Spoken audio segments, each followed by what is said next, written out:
So hello students, so welcome back to my YouTube channel Delta Maths Assam. So আজি আমি এই ভিডিওটোত class 12 mathematics.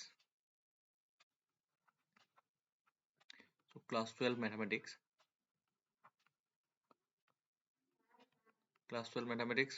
So exercise 7.8 আমি discuss কৰিম, ঠিক আছে? So class 12 এই mathematics exercise 7.8 যিবোৰ problems হয়, so সেই problemsবোৰ so definite integration লগত related. আৰু এই চেপ্টাৰটোৰ প্ৰব্লেমছবোৰ খুবেই ইম্পৰ্টেণ্ট টু এক্সাম পাৰপজত। চ' যিহেতু তোমালোকৰ এক্সাম আহি আছে, so' this is final examination 2023। চ' এই এক্সামৰ বাবেও চ' এই যিটো চেপ্টাৰ হয়, এই চেপ্টাৰটোৰ পৰা এটা 6 মাৰ্কৰ কুৱেশ্যন আহে। চ' তোমালোকে ভিডিঅ'টো স্কিপ নকৰিবা, শেষলৈকে চাবলৈ ট্ৰাই কৰিবা। Then you are capable of solving this problems, ঠিক আছে? আৰু এই চেপ্টাৰটোত যিবোৰ প্ৰব্লেম আছে, চ' খুবেই কনচেপচুৱেল প্ৰব্লেম। ডেট মিনছ এই চেপ্টাৰটো যিটো প্ৰব্লেম হয়, চ' ইণ্টিগ্ৰেশ্যন এজ এ লিমিট চাম। চ' ইণ্টিগ্ৰেশ্যন এজ এ লিমিট চাম। চ' আমি কেনেকৈ কেলকুলেট কৰোঁ, চ' সেই বিষয়ে আমি আলোচনা কৰিম, ঠিক আছে?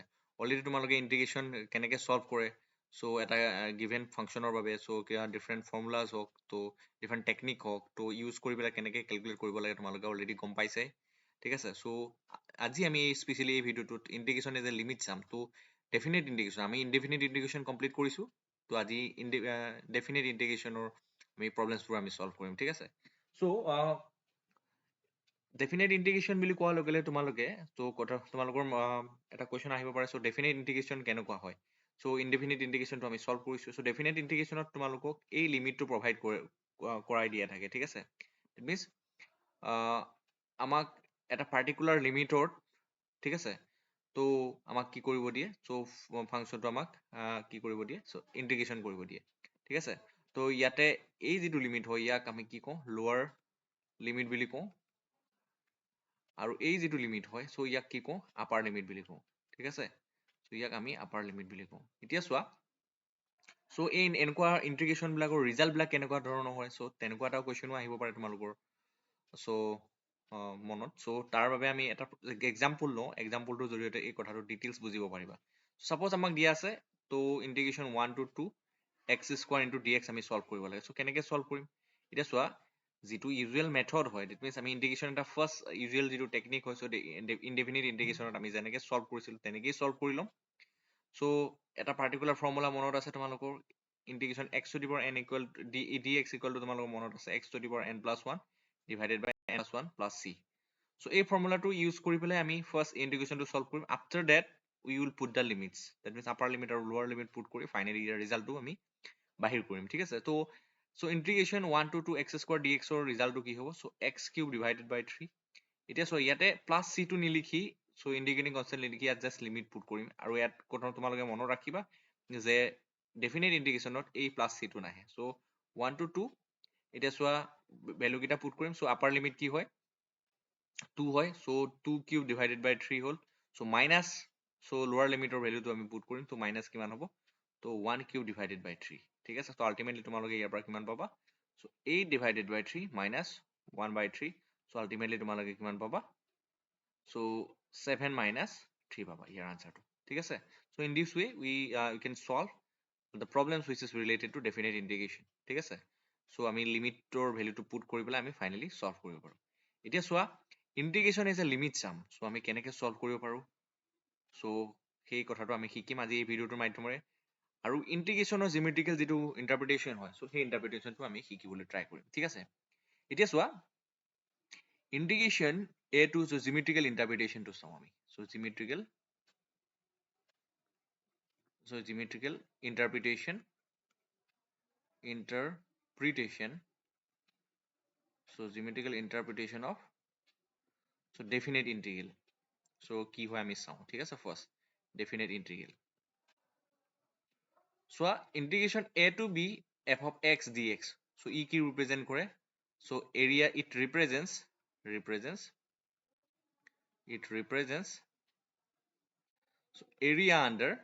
এৰিয়া আণ্ডাৰ কাৰ্ভছ ৰিপ্ৰেজেণ্ট কৰে, ঠিক আছে?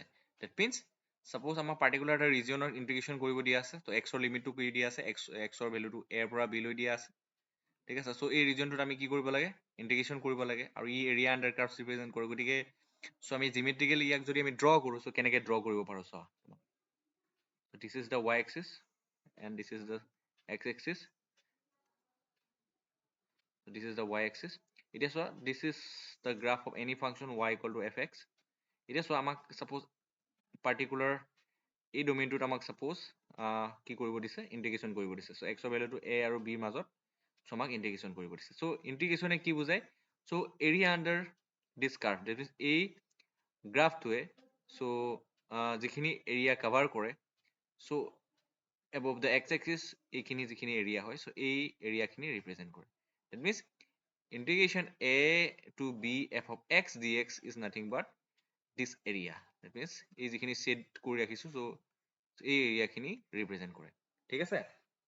So' this is the geometrical interpretation of কি হয়, চ' ইনডেফিনিট ইণ্টিগ্ৰেশ্যন। এতিয়া চোৱা, ইণ্টিগ্ৰেশ্যন এজ এ লিমিট চাম, তো এই কনচেপ্টটো আমি জানিবলৈ চ' এই কনচেপ্টেৰে আগবাঢ়িব লাগিব। ডেট মিনছ ডেফিনিট ইণ্টিগ্ৰেলৰ যিটো কনচেপ্টৰ কথা মই কৈছোঁ, এৰিয়া আণ্ডাৰ কাৰ্ভ ৰিপ্ৰেজেণ্ট কৰে, চ' এই আমি কনচেপ্টটোৰে আমি এৰিয়া আমি এজ এ লিমিট চাম, আমি কেনেকৈ কেলকুলেট কৰোঁ, তো আমি সেই সম্পৰ্কে আমি আজি আলোচনা কৰিম, ঠিক আছে। চ' এই ফিগাৰটো মই আকৌ এবাৰ ৰিড্ৰ কৰি লওঁ, যাতে তোমালোকক যিটো কনচেপ্ট আমি আলোচনা কৰিব গৈ আছোঁ, চ' সেইটো ভালদৰে দিব পাৰোঁ। That means integration as a limit sum, আমি কেনেকৈ কেলকুলেট কৰোঁ, তো তাক আমি ভালদৰে বুজিব পাৰোঁ, ঠিক আছে। So' this is the x axis and this is the y axis. এতিয়া চোৱা, মই অলপ আগতে ক'লো যে integration a to b f of x dx চে কি ৰিপ্ৰেজেণ্ট কৰে, এৰিয়া আণ্ডাৰ দিছ গ্ৰাফ ৰিপ্ৰেজেণ্ট কৰে। Suppose x equal to a আৰু x ইকুৱেল টু bৰ মাজত আমি কি কৰিব লাগে, এৰিয়া উলিয়াব লাগে, আৰু যিটো এৰিয়া হয়, চ' সেই এৰিয়াটো এই ইণ্টিগ্ৰেশ্যনটো আমি ৰিপ্ৰেজেণ্ট কৰে বুলি আমি শিকিছোঁ, ঠিক আছে। এতিয়া চোৱা, ইয়াৰ মাজত যিখিনি এৰিয়া হ'ব, চ' এৰিয়া আমি কেনেদৰে কেলকুলেট কৰিব পাৰোঁ। চ' লেবনিজে এ ফেমাছ মেথমেটিচিয়ান, তো তেওঁ এটা আইডিয়া দিছিলে যে ইয়াৰ আণ্ডাৰত, date means area under this curve যেতিয়া উলিয়াব লগা হয়, তেতিয়াহ'লে তো আমি ইয়াক কি কৰিব পাৰোঁ যে এই যিখিনি এৰিয়া হয়, এইখিনি এৰিয়া আমি স্মল স্মল কিছুমান ৰেক্টেংগলছত আমি ডিভাইড কৰি পেলাই আমি এই এৰিয়াটো উলিয়াব পাৰোঁ। তো কেনেকৈ চোৱা, ৰেক্টেংগলবিলাক মই এতিয়া ড্ৰ কৰিম, তোমালোকে চাবা ধুনীয়াকৈ, বস্তুটো বুজিবলৈ ট্ৰাই কৰিবা। চ' সৰু সৰু আমি ৰেক্টেংগলছ আমি বনাম। চ' কেনেকৈ বনাইছোঁ চোৱা, চ' এনেকৈ ৰেক্টেংগলছবিলাক বনাইছোঁ, ঠিক আছে। তো মই হাতেদি ড্ৰ কৰিছোঁতো, স্কেল লৈ পেলাই আঁকিলে, চ' এইবিলাক প্ৰপাৰ হ'ব শ্বেপবিলাক। চ' এনিৱে তোমালোকে জাষ্ট বুজি পালেই হ'ল, কনচেপ্টটো ক্লিয়াৰ কৰি। এতিয়া চোৱা, এই স্মল স্মল ৰেক্টেংগলবিলাক আমি বনাই পেলাই, চ' এই এৰিয়াটো আমি এই area under this curve under this region X, that means X from A to B আমি কেলকুলেট কৰিব পাৰোঁ। এতিয়া চোৱা, কেনেকৈ কেলকুলেট কৰিব পাৰোঁ। এতিয়া চোৱা, এই ৰেক্টেংগলবিলাক বনাইছোঁ, এতিয়া তোমালোকে ভাবিব পাৰা এইকেইটাটো ৰেক্টেংগল হোৱা নাই। তো ৰেক্টেংগল আমি কি কৰিব পাৰোঁ, চ' এপ্ৰক্সিমেশ্যন ইউজ কৰি পেলাই আমি ৰেক্টেংগল আমি বনাই ল'ব পাৰোঁ। কেনেকৈ, চ' লাইক এনেকৈ ড্ৰ কৰি ল'লোঁ, চ' এনেকৈ ড্ৰ কৰি লৈ আমি ৰেক্টেংগলছবিলাক আমি বনাব পাৰোঁ, ঠিক আছে। এতিয়া চ' এই ৰেক্টেংগলছবিলাকৰ যিটো এৰিয়া হ'ব, চ' সেই এৰিয়াটো আমি গোটেই ৰেক্টেংগলছবিলাকৰ আমি এৰিয়াটো কেলকুলেট কৰি ফাইনেলি আমি যদি এড কৰি দিওঁ, তো ৰেক্টেংগলছৰ এৰিয়াবিলাক আল্টিমেটলি আমি এই যিটো এৰিয়া আমি লাগে, আমাক ৰিকুৱাৰ্ড এৰিয়া হয়, that means area under this curve y equal to F X from covered in the region X from A to B, so' আমি গোটেইখিনি এৰিয়া পাই যাম, ঠিক আছে। তো ৰেক্টেংগলছবিলাকৰ এৰিয়াটো এড কৰি দিলে, তো দিছ ইজ এই ফাৰ্ষ্ট ৰেক্টেংগুলাৰ এৰিয়াটো আমি ধৰি লৈছোঁ A1, দেন নেক্সটটো A2 বুলি ধৰিছোঁ, নেক্সটটো A3 ধৰিছোঁ, নেক্সটটো A4 ধৰিছোঁ, দেন নেক্সটটো A5 ধৰিছোঁ। চ' এনেকৈ ধৰি লৈ গোটেইখিনি এৰিয়া, টোটেল এৰিয়া কি হ'ব, total area covered by this curve y equal to F X will be, total area কি হ'ব, so' will be the area of rectangle 1, area of rectangle 2, so area of rectangle 3 and so on. এতিয়া চোৱা, তোমালোকে ভাবিব পৰা যে ইয়াতে যিখিনি আমি এৰিয়া পাব লাগে, কমপ্লিট এৰিয়াটো পাম জানো। চ' কমপ্লিট এৰিয়াটো আমি চোৱা, এনেকৈ যদি এড কৰি দিওঁ ৰেক্টেংগলছবিলাকৰ এৰিয়া, কমপ্লিট এৰিয়া নাপাম। চ' ইয়াতে কিছুমান পৰ্চন ৰখি যাব, চ' এই পৰ্চনটো ৰখি যাব, লাইক চ' নেক্সট এই পৰ্চনটো ৰখি যাব, নেক্সট এই পৰ্চনটো ৰখি যাব, চ' নেক্সট এই কিছুমান এৰৰ আহি যাব, তো এই কিছুমান পৰ্চন ৰখি যাব। তো এই ৰখি যোৱাখিনি ডেট মিনছ এই ৰখি যোৱাখিনি ৰখি নাযাবলৈ বাবেও চ' তেওঁলোকে আগৰ মেথমেটিচিয়ানবোৰে ত' তেওঁলোকে চ' এটা আইডিয়া উলিয়ালে যে কেনেকে আমি এই ৰখি যোৱা আমি এৰিয়াখিনিও কভাৰ কৰি দিব পাৰোঁ। চ' তাৰ বাবে কি কৰিলে, ত' তেওঁলোকে চ' এই ৰেক্টেংগলবিলাকৰ আমি এতিয়া চোৱা যেনেকে আমি ৰেক্টেংগলছবোৰ বনাইছোঁ, ইয়াতে ৰেক্টেংগলছৰ মানে কি কৰিলে তেওঁলোকে পৰিমাণবোৰ বঢ়াই দিলে। ছাপ'জ এতিয়া চোৱা ৰেক্টেংগলছবিলাক পৰিমাণ কেনেকে বঢ়ালে, চ' ইয়াৰ মাজতে আৰু এটা ৰেক্টেংগল বনাই দিলে, চ' ইয়াৰ মাজতো এটা ৰেক্টেংগল বনাই দিলে। চ' আই হোপ তোমালোকে বুজিব পাৰিছা কথাটো। ত' ইয়াৰ মাজতে ৰেক্টেংগল বনাই দিলে। এতিয়া ৰেক্টেংগলবিলাকৰ যেতিয়া পৰিমাণ যেতিয়া বঢ়াই গৈ থাকিম, তেতিয়াহ'লে এই যিটো এৰিয়া ৰখি যাব সেই এৰিয়াটো নৰখা হৈ যাব। ঠিক আছে, চ' গতিকে আল্টিমেটলি আমি মানে কি পামগৈ, চ' যিটো একচুৱেল এপ্ৰপ্ৰিয়েট এৰিয়া হয়, ত' এপ্ৰপ্ৰিয়েট এৰিয়াটো আমি পাই যামগৈ। ঠিক আছে, চ' এইটো এটা কনচেপ্ট হয়। চ' এই কনচেপ্টটোৰ জৰিয়তে আমি কি কৰিব পাৰোঁ যে integration as a limit sum আমি কেলকুলেট কৰিব পাৰোঁ। ঠিক আছে, এতিয়া চোৱা আমি কেনেকৈ কেলকুলেট কৰিব পাৰোঁ। চ' ফৰ্মুলাটো কি হয়, চ' আমি সেই কথাটো শিকিবলৈ যাম। এতিয়া তোমালোকে ভালকৈ অবজাৰ্ভ কৰিব বস্তুখিনি। চ' মই ফিগাৰটো আকৌ এবাৰ ড্ৰ কৰিম। ঠিক আছে, চ' তোমালোকে ভালকৈ অবজাৰ্ভ কৰিবা। চ' don't skip the video, otherwise you will won't understand. So x, this is the y axis. ঠিক আছে, this is the curve y equal to fx. So this is x equal to 1a, sorry, this is x equal to b. So rectangles বিলাক মই আঁকিছো, আকৌ এবাৰ ৰিড্ৰ কৰিছো।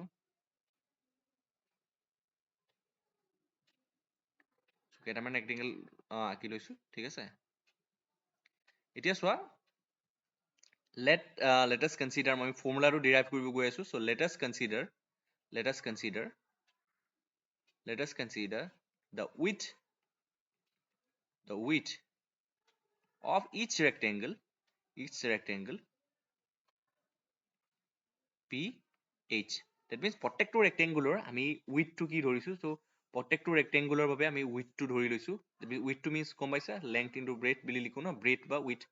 চ' এই উইথটো প্ৰত্যেকটো ৰেক্টেংগুলৰ এই উইথবিলাক আমি কি ধৰি লৈছো, এইচ বুলি ধৰিছো, ইকুৱেল উইথ বুলি ধৰিছো। ত' it's rectangle have equal with and it is equal to আমি কি লৈছো, এইচ লৈছো। এই উইথটো আমি কিমান লৈছো, এইচ বুলি লৈ লৈছো। ঠিক আছে, প্ৰত্যেকটো ৰেক্টেংগুলৰ বাবে উইথটো আমি এইচ বুলি লৈ লৈছো। এতিয়া চোৱা প্ৰত্যেকটো ৰেক্টেংগুলৰ বাবে যদি উইথটো এইচ হয়, ঠিক আছে, তেতিয়াহ'লে ত' উইথটো যদি এইচ হয়, চ' ফাৰ্ষ্ট যিটো ৰেক্টেংগুল হয়, চ' এইটো হৈছে a1 নাম দিছো, নেক্সটটো হৈছে a2 দিছো, নেক্সটটো দিছো a3, নেক্সটটোৰ নাম দিছো a4 and a5 and so' on, এনেকে আমি ৰেক্টেংগুল ড্ৰ কৰি যাব পাৰো। চ' ফাৰ্ষ্ট যিটো ৰেক্টেংগুলৰ এৰিয়া হয়, ত' ফাৰ্ষ্ট ৰেক্টেংগুলৰ এৰিয়াটো কিমান হ'ব, এৰিয়া আমি কেলকুলেট কৰা আমি ফৰ্মুলাটো জানো। ত' এৰিয়া কি হয়, ৰেক্টেংগুলৰ এৰিয়া কি হয়, so' area of rectangle so is nothing but আমি জানো কি, so length into width. ঠিক আছে, so length into breadth বুলি কোৱা হয়। তো ইয়াতে লেংথ কিমান হৈ আছে, তো এতিয়া চোৱা এই পইণ্টটো যদি a হয়, তো এই লেংথটো কি হ'ব, so এইখিনি এইটোৱে কি y কোঅৰ্ডিনেট বুজায়। তো x equal to 8, এই লেংথটো কিমান হ'ব, এই লেংথটো কিমান হ'ব, চ' ফাংচনটো কি হয় y equal to fx, গতিকে এই y ভেলুটো কিমান হ'ব, চ' ইয়াতে x equal to a পইণ্টত f of a হ'ব। ডেট মিনছ ইয়াতে লেংথ কিমান হ'ব, f of a, আৰু উইথ কিমান হ'ব আমি ধৰি লৈছো h। তো ফাৰ্ষ্ট ৰেক্টেংগুলটো এৰিয়া হ'ব h into f a। Next similar with তোমালোকে নেক্সট কেলকুলেট কৰিব পাৰিবা। নেক্সট যিটো ৰেক্টেংগুল হয়, এ টু ৰেক্টেংগুলটোৰ বাবে এৰিয়া কিমান হ'ব। এতিয়া চোৱা নেক্সট ৰেক্টেংগুলটোৰ বাবে এৰিয়া উলিয়াবলৈ কাৰণে আমাক উইথটো লাগিব। ঠিক আছে, তো উইথটো হৈছে h, তোমালোকে গম পাইছাই। তো হাইটটো লাগিব, চ' হাইটটো কেনেকৈ উলিয়াম, চ' নেক্সট ৰেক্টেংগুলটোৰ বাবে এই হাইটটো লাগে আমাক, চ' এই হাইটটো লাগে, ৰাইট। চ' এই হাইটটো কিমান হ'ব, এতিয়া চোৱা তোমালোকে যদি ভালকে মন কৰা দেখিবা, চ' এই পইণ্টটোৰ যিটো কোঅৰ্ডিনেট হয়, চ' এই পইণ্টটোৰ কোঅৰ্ডিনেট কি, চ' x equal to কিমান হয়, চ' চোৱা তোমালোকে, চ' এইখিনিত আছিলে x equal to a, আমি h গ'লো। ঠিক আছে, তো চৰি এই পইণ্টটো ঠিক আছে, এই পইণ্টটোৰ কোঅৰ্ডিনেট কি বুলি ক'লে তোমালোকে কিমান ক'বা, চ' ফাৰ্ষ্ট ৰেক্টেংগুল নহয়, চৰি এই পইণ্টটো। ঠিক আছে, তো নেক্সট এই পইণ্টটোৰ কোঅৰ্ডিনেট কিমান হ'ব, তো x equal to a হয়, তো নেক্সট আমি কিমান গ'লো ইয়ালৈকে, h গ'লো। ঠিক আছে, চ' ভালকে মন কৰিবা, চ' x equal to a আছিলে আৰু আমি h গ'লো, তো কিমান হ'ব a প্লাছ h গ'লো একচুৱেলি। তো x ৰ ভেলুটো কিমান হ'ব ইয়াতে a প্লাছ h হ'ব। তো মিনছ এই পইণ্টটোৰ কোঅৰ্ডিনেট কিমান হ'ব, x equal to a plus h হ'ব। ঠিক আছে, তো ভালকে ক্লিয়াৰলি বুজিব পাৰিছা আই হোপ। তো কিমান হ'ব এই পইণ্টটোৰ কোঅৰ্ডিনেট a প্লাছ h এতিয়া সো এই পইণ্টটো যদি কোঅৰ্ডিনেট a প্লাছ h হয় তো সেকেন্ড ৰেক্টেংগলটো তো এই যেটো সেকেন্ড ৰেক্টেংগল হয় সো এই সেকেন্ড ৰেক্টেংগলটোৰ এৰিয়া কিমান হ'ব তো এই সেকেন্ড ৰেক্টেংগলটোৰ এৰিয়া কিমান হ'ব তো ইউ ক্যান ক্লিয়াৰলি আন্ডাৰস্ট্যান্ড তো ইয়াতে উইডথটো কিমান হৈ আছে h হৈ আছে ঠিক আছে আৰু হাইটটো কিমান হ'ব সো হাইটটো দ্যাট মিন্স লেংথটো কিমান হ'ব তো x = a plus h ত তো এই পইণ্টটোত যদি আমি হাইটটো চাওঁ ৰেক্টেংগলটো তো কিমান হ'ব হাইটটো f of x = কিমান হ'ব y = fx হয় সো হাইটটো কিমান হ'ব y কোঅৰ্ডিনেটৰে ৰিপ্ৰেজেন্ট কৰিব y = f of x that means f of a plus h that means second যেটো ৰেক্টেংগল হয় সেই ৰেক্টেংগলটোৰ কি হয় সো লেংথ কিমান হ'ব f of a plus h ঠিক আছে সো আই হোপ ক্লিয়াৰলি বুজি পাইছা তোমালোকে এতিয়া চোৱা থাৰ্ড যেটো সিমিলাৰলি থাৰ্ড যেটো ৰেক্টেংগল হ'ব থাৰ্ড ৰেক্টেংগলটোৰ কোঅৰ্ডিনেট হ'ব কাৰণ width of each rectangle is h গতিকে থাৰ্ড ৰেক্টেংগলটোৰ চোৱা প্ৰথমতে a আহিলো a plus h গলো next a plus twice h হ'ব সো এই পইণ্টটোৰ কোঅৰ্ডিনেট কিমান হ'ব সো তোমালোকে চোৱা যে থাৰ্ড যেটো ৰেক্টেংগল হয় সো এই থাৰ্ড ৰেক্টেংগলটোৰ যেটো কোঅৰ্ডিনেট হ'ব তো এই পইণ্টটোৰ কোঅৰ্ডিনেট হ'ব a plus 2h হ'ব কাৰণ a আছিলে অলৰেডি আৰু h গলো a plus 2h হ'ব তো ইয়াতে থাৰ্ড ৰেক্টেংগলটো এই পইণ্টটো যেহেতু কোঅৰ্ডিনেট এই পইণ্টটো কোঅৰ্ডিনেট a plus 2h গতিকে y = কিমান হ'ব f of a plus 2h হ'ব since y = fx হয় গতিকে ইয়াৰ লেংথটো থাৰ্ড ৰেক্টেংগলটোৰ কোঅৰ্ডিনেট কিমান হ'ব f of থাৰ্ড ৰেক্টেংগলটোৰ y কোঅৰ্ডিনেটটো হ'ব f of a plus twice h that means the height of the rectangle that means length of the rectangle will be y = f of a plus 2h so f of a plus 2h হ'ব right so আমি rectangle বিলাকৰ area বিলাক এনেকৈ calculate কৰিছো এতিয়া চোৱা আমি যদি ইয়াতে এন্টাৰ ৰেক্টেংগুলত ইয়াক আমি এই এৰিয়াটোক আমি ডিভাইড কৰো এন্টাৰ ৰেক্টেংগুল লাষ্ট যেটো ৰেক্টেংগুল হয় তো লাষ্ট ৰেক্টেংগুলটোৰ তোমালোকে দেখিছা সো ইয়াতে এটা এপি সিৰিজ বনি আছে ৰাইট তো এপি সিৰিজ তোমালোকে জানা সো বিলাক হাই সেকেন্ডাৰী ফাৰ্স্ট ইয়াৰটো পঢ়িছা a আছে দেন কেনেকে গৈ আছে চোৱা কোঅৰ্ডিনেটবোৰ a আছে x ৰ কোঅৰ্ডিনেট x প্ৰথমতে a পাইছা দেন a plus h হৈছে দেন তোমালোকে কিমান পাইছা a plus 2h বনিছে সো লাষ্ট যেটো সো এনে টাৰ্মটো কি হ'ব সো এনে টাৰ্মটো ap তোমালোকে জানা লাষ্ট এনে টাৰ্মটো কিমান হয় a plus n minus 1 into h হয় ঠিক আছে গতিকে সো লাষ্ট যেটো ৰেক্টেংগল হয় দ্যাট মিন্স nth যেটো ৰেক্টেংগল হ'ব সো nth ৰেক্টেংগলটোৰ এৰিয়া কিমান হ'ব h into কাৰণ যেতিয়া x কোঅৰ্ডিনেটটো যেতিয়া a plus n minus 1 into h হ'ব তো তেতিয়া তোমালোকে ইয়াতে এই ৰেক্টেংগলটোৰ যেটো হাইট পাবা সো এই ৰেক্টেংগলটোৰ যেটো তোমালোকে হাইট পাবা সো এই ৰেক্টেংগলটোৰ হাইট কিমান হ'ব so y = f of a plus n minus 1 into h পাবা ঠিক আছে f of a plus n minus 1 into h হৈ যাব তো এইখিনি এৰিয়া আমি যদি যোগ কৰি দিওঁ আলটিমেটলি সো এই টোটাল এৰিয়াটো আমি পাই যাম ঠিক আছে total area under this curve পাম সো এতিয়া আমি এই এৰিয়াখিনি এড কৰি দি ফাইনালি আমি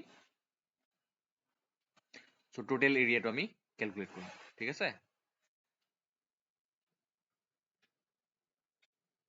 okay so let me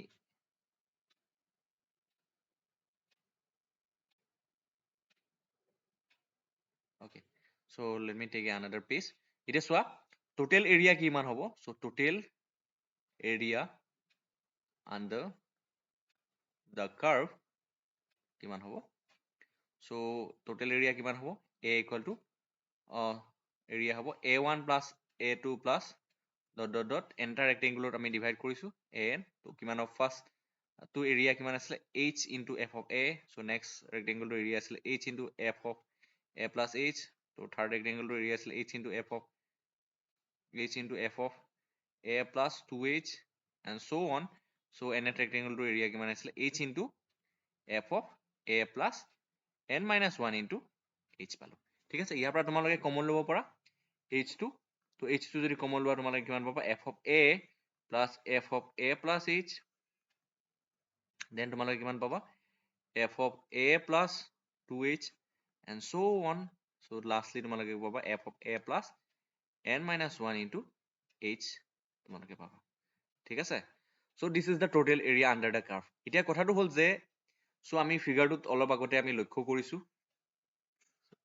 this is the x axis this is the y axis so ফিগাৰটোত আমি অবজাৰ্ভ কৰিছিলো যেতিয়া আমি ৰেক্টেংগুলত ডিভাইড কৰিছিলো So কিছু কিছু অংশ ৰখি গৈছিলে তো এৰিয়াটো ক্যালকুলেট কৰিবৰ বাবে so x equal to a x equal to appropriate এৰিয়াটো পোৱা নাছিলো আমি যেতিয়া ৰেক্টেংগল বিলাকত আমি এনেকৈ ডিভাইড কৰিছিলো তোমালোকে অবজাৰ্ভ কৰিছিলা নিশ্চয় তো এই ৰেক্টেংগল বিলাক আমি বনাওঁতে so কিছুমান পৰ্চনছ ৰখি গৈছিলে ঠিক আছে so এই পৰ্চনবোৰ ৰখি গৈছিলে তো এই ৰখি যোৱা পৰ্চনবোৰো যাতে এড হৈ যায় কাৰণ তেতিয়াহে আমি একচুৱেল এৰিয়াটো পাম তাৰ বাবে আমি কি কৰিম তো তো কি কৰা হৈছিল আগতে তো মেথামেটিচিয়ান বিলাকে কি কৰিছিলে যে ইয়াতে ৰেক্টেংগুলাৰ কি কৰিছে তো ইয়াতে ৰেক্টেংগুলাৰ পৰিমাণবোৰ বহাই দিছিলে that means they increase the numbers of rectangles তো এনেকে বহাই দিলে তো এই যিবোৰ ৰখি গৈছে তো কি হ'ব এই ৰখি যোৱা এৰিয়াবোৰো কভাৰ হৈ যাব আল্টিমেটলি ঠিক আছে তো গতিকে ইয়াতে কি কৰিছিলে নাম্বাৰছ অফ ৰেক্টেংগলছৰ পৰিমাণ বহাইছিলে মিনছ তো আমি ফাৰ্ষ্ট যিটো এৰিয়া কেলকুলেট কৰিলো এই এৰিয়াটো কেলকুলেট কৰিলো তো by dividing this area into n numbers of rectangles so n numbers of rectangles আমি ভগাই পেলাই এৰিয়াটো উলিয়ালো ঠিক আছে n numbers of rectangles আমি ভগাই পেলাই আমি এৰিয়াটো উলিয়ালো ঠিক আছে গতিকে নাম্বাৰছ অফ ৰেক্টেংগলছ যদি আমি বহাই যাওঁ ডেট মিনছ নাম্বাৰছ অফ ৰেক্টেংগলছ যদি আমি ইনফাইনাইট কৰি দিওঁ তেতিয়া এই গোটেই কমপ্লিট এৰিয়াটো কভাৰ হৈ যাব আৰু নাম্বাৰছ অফ ৰেক্টেংগলছ বহোৱা মানে আল্টিমেটলি চ' কি বহাইছো কি কমাইছো তো আমি কমাব বিচাৰিছো এই ৱেইটটো চ' এই আগতে উইথটো h আছিলে এতিয়া আমি উইথটো আমি কমাই আনিছো উইথটো কমাই যদি h প্ৰচেছটো 0 কৰি দিওঁ উইথটো যদি আমি একদম অলমষ্ট 0 ওচৰ চপাই দিওঁ বহুত কম উইথ লৈ লওঁ তেতিয়াহ'লে কি হ'ব আল্টিমেটলি এই গোটেই যিবোৰ এৰিয়া ৰখি গৈছিলে তো এই এৰিয়াবোৰ যিবোৰ ৰখি গৈছিলে চ' এই গোটেই এৰিয়াবোৰ কভাৰ হৈ যাব চ' আমি এপ্ৰপ্ৰিয়েট এৰিয়াটো পাই যাম ঠিক আছে তো তাৰ বাবে আমি লিমিট ল'ম এতিয়া তো লিমিট লোৱাৰ লগে লগে আল্টিমেটলি আমি একচুৱেল এৰিয়াটো পাই যাম ঠিক আছে total area so' total area that means total area means কিমান হ'ব integration a to b f of x dx কি হ'ব limit h approaches to 0 positive বা n approaches to infinity so n approaches to infinity কিয় দিছো so মই কৈছোৱে কাৰণটো যে numbers of rectangles ৰ পৰিমাণ মই ইনফাইনাইট কৰি দিওঁ বহাই দিওঁ আল্টিমেটলি আমি একচুৱেল এৰিয়াটো পামগৈ so limit h approaches to 0 so h into f of a plus h ফৰ্মুলাটো তোমালোকে অলৰেডি পাই গৈছা f of a plus 2h so plus so on up to f of a plus n minus 1 into h so কৰি দিলো ঠিক আছে so এতিয়া চোৱা তোমালোকে তেতিয়া আমি কি পাই যাম একচুৱেল এৰিয়াটো পাই যাম so লিমিট লোৱাটো আমাৰ লিমিট লোৱাৰ ৰিজনটো কি হয় যে আমি লিমিট ল'লে কি হয় so নাম্বাৰছ অফ ৰেক্টেংগলছ বহি যাব আৰু h প্ৰচেছটো 0 পজিটিভ লোৱা মিন্স উইথ কমি যাব উইথটো কমাই ল'লে আমি ৰেক্টেংগলছৰ পৰিমাণটো বঢ়াব পাৰিম so সেই কথাটোৱে বুজোৱা হৈছে তো তেতিয়া আল্টিমেটলি একচুৱেল আমি এৰিয়াটো পামগৈ ঠিক আছে so this is the formula for calculating the integration by the use of limit sum so এই ফৰ্মুলাটো তোমালোকে মনত ৰাখিব লাগিব আৰু এই ফৰ্মুলাটো ইউজ কৰি আমি প্ৰবলেমছবোৰ সলভ কৰিম so আজি এটা প্ৰবলেম সলভ কৰিম so which is related to this formula then you are capable of understanding all these things okay so এতিয়া চোৱা এটা প্ৰবলেম ন so first তোমালোকৰ এক্সাৰচাইজ 7.8 যদি তোমালোকে চোৱা যিটো ফাৰ্ষ্ট প্ৰবলেম হয় সেই ফাৰ্ষ্ট প্ৰবলেমটোৱে লৈছো আজি so integration a to b so f of x dx দিয়া আছে কি so integration a to b ফাংচনটো দিয়া আছে x square so x into dx দিয়া আছে so ইয়াৰ ইন্টিগ্ৰেশনৰ ভ্যালুটো উলিয়াব লাগে use solve this integral by the use of integration as limit sum তোৰ total 6 marks দি পেলাই আহে তোমালোকৰ ঠিক আছে so কেনেকে solve কৰিব পাৰি তোমালোকে ভালকে মন কৰিবা so look at the solution solution to চোৱা তোমালোকে so integration a to b just formula to first লিখিম x into dx equal to limit so n approaches to infinity লিখিছো আৰু ইয়াতে তোমালোকক আৰু এটা মই নোটেশনৰ বিষয়ে কৈ নললো so এই h টোৰ ভ্যালুটো কি হয় h equal to কি হয় h is nothing but b minus a divided by n ঠিক আছে so এইটো ভ্যালু আমি আমাৰ দৰকাৰ হ'ব so তোমালোকে মনত ৰাখিবা ঠিক আছে এতিয়া চোৱা limit n approaches to infinity h into কি পাইছিলো f of a plus f of a plus h plus f of a plus 2h so plus so on dot f of কি লিখো a plus n minus 1 into h লিখো ঠিক আছে so limit h approaches n approaches to infinity so h so f of a that means f of x, so ইয়াতে ফাংচনটো কি দি আছে, f of x equal to আমাক কিমান দি আছে, x দি আছে, গতিকে f of a কিমান হ'ব, a হ'ব, ঠিক আছে, a, f of a plus h কিমান হ'ব, so a plus h a হ'ব, so plus f of a plus twice h কিমান হ'ব, again a plus twice h হ'ব, যিহেতু ফাংচনটো ডেফিনেশ্যন কি হয়, f of x equal to x, so f of a plus twice h কিমান হ'ব, a plus twice h plus so on, so f of a into n minus 1 into h কিমান হ'ব, a plus n minus 1 into h হ'ব, ঠিক আছে, so I hope you can clearly understand these things. So limit, so n approaches to infinity, h of value to কি হয়, b minus a divided by n হয়, so এনেকে লিখি ৰাখিছো। এতিয়া চোৱা ভালকে যদি মন কৰা তোমালোকে ইয়াৰ পৰা যদি দেখিবা, তো ইয়াতে চোৱা a plus a plus a কিমান হয়, n a, ঠিক আছে, a plus তোমালোকে যদি কৰি যোৱা, তো a plus a up to কিমানটা টাৰ্ম আছে, a plus a K up to n টা টাৰ্ম আছে, ঠিক আছে, তো n a হ'ব, so plus এতিয়া চোৱা a খিনি মই কালেক্ট কৰি লিখি দিলো, that means a plus এনেকে ডট ডট ডট a, তো কিমান টাইমছ আছে, so n টাইমছ আছে, so গতিকে মই ইয়াতে চিম্পলি ইয়াতে কি লিখিলো, so n a বুলি লিখি দিলো, তাত কনফিউজ হ'ব লগা একো নাই, তোমালোকে বুজি পাবা, ঠিক আছে, তো a টো কিমান টাইম ৰিপিট হৈছে, n টাইমছ ৰিপিট হৈছে, a এনেকে আছে, n টাইমছ আছে, তো গতিকে আমি n a লিখিলো, নেক্সট আছে h plus twice h plus and so on, তো কি আছে up to n minus 1 plus কি আছে lastly n minus 1 into h, তো h টো যদি মই কমন লওঁ, so লিখিব পাৰো 1 plus 2 plus 3 plus and so on n minus 1 লিখিব পাৰো, ঠিক আছে, so এতিয়া চোৱা তোমালোকে জানা the sum of first n natural number 1 plus 2 plus dot dot dot plus n, first n time n টা natural number যোগফল তোমালোকে জানা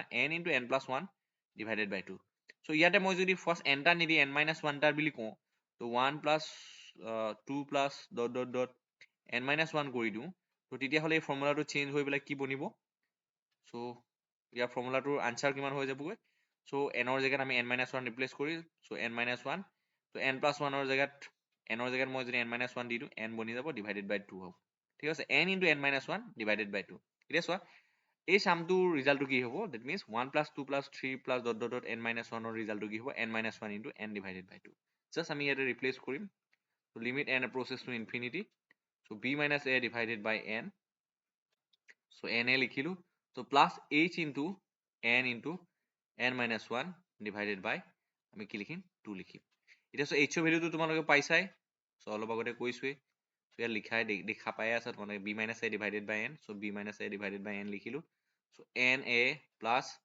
h ৰ জেগাত কি লিখিম b minus a divided by n, এতিয়া চোৱা n into n minus 1 divided by 2 লিখিলো, ঠিক আছে, so I hope it is clear to you, এতিয়া চোৱা আমি এই b minus a into n divided by n টোৱে আমি ব্ৰেকেটৰ ভিতৰৰ টাৰ্মকেইটাৰ লগত আমি মাল্টিপ্লাই কৰি দিম, ঠিক আছে, limit n approaches to infinity, so n a into a into কাটা যাব, তো কি থাকিব a into b minus a, so plus তো b minus a whole square divided by n square বনি যাব, দেন তোমালোকে কি পাবা ইয়াতে n into n minus 1 আছে, তো n এটা কমন লৈ ললে n square বনি যাব, so 1 minus 1 by n হৈ যাব, so divided by 2 হ'ব, এতিয়া লিমিটৰ ভ্যালুটো আমি যদি পুট কৰি দিওঁ ultimately, so this n square and this n square will be cancel out, তো লিমিটৰ ভ্যালুটো পুট কৰিলে কিমান হ'ব, so ইয়াতে কি হ'ব a b minus a square, so plus so b minus a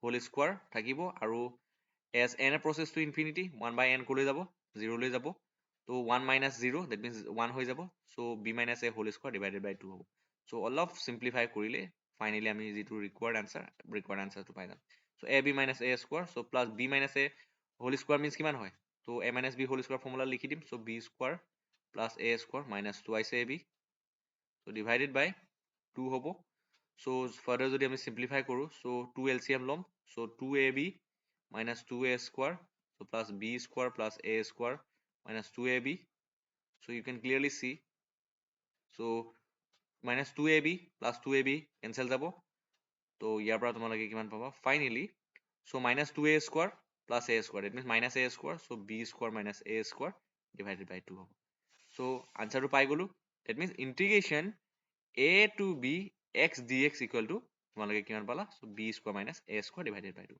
so simple মেথডত যদি যাওঁ just using the formula তেতিয়াও এই এনসাৰটোৱে পাম তোমালোকে যদি ভেৰিফাই কৰি চাব বিচাৰা কৰিব পাৰা so integration a to e but আমাক যিহেতু so আমাক কি ইউজ কৰিব দিছে ইন্টিগ্ৰেশ্যন এজ এ লিমিট চামৰ যিটো ফৰ্মুলা হয় এইটো ইউজ কৰি কৰিব দিছে so সেই ফৰ্মুলাটো ইউজ কৰিয়ে কৰিব লাগিব তো তাত 6 মাৰ্ক দিয়া থাকে তো তোমালোকে ধুনীয়াকে তেনেকে কৰিব লাগিব so নহলে তোমালোকে যদি তো মেনশ্যন কৰা নাথাকে so simply ডিৰেক্ট যিটো মেথড হয় সেইটোতো বহুত সহজ হয় তো ইন্টিগ্ৰেশ্যন a to b x dx তোমালোকে কিমান জানা x square divided by 2 so lower limit a upper limit b so put কৰি দিয়া so b square divided by 2 minus a square divided by 2 so within a short time you can calculate so b square minus a square divided by 2 so এনেকে verify কৰি চাব পাৰা ঠিক আছে বাট তোমালোকক যিহেতু মেনশ্যন কৰি দিয়া যাব পৰীক্ষাত so evaluate the integral by using limit sum তো গতিকে তোমালোকে এই প্ৰচিডিউৰটো এপ্ৰ'চ কৰিব লাগে so in this way you can deal with this kind of problem তো আমি নেক্সট ভিডিঅ'ত আৰু এই প্ৰব্লেমছবোৰৰ বিষয়ে ভালকৈ আলোচনা কৰিম so thank you for visiting my channel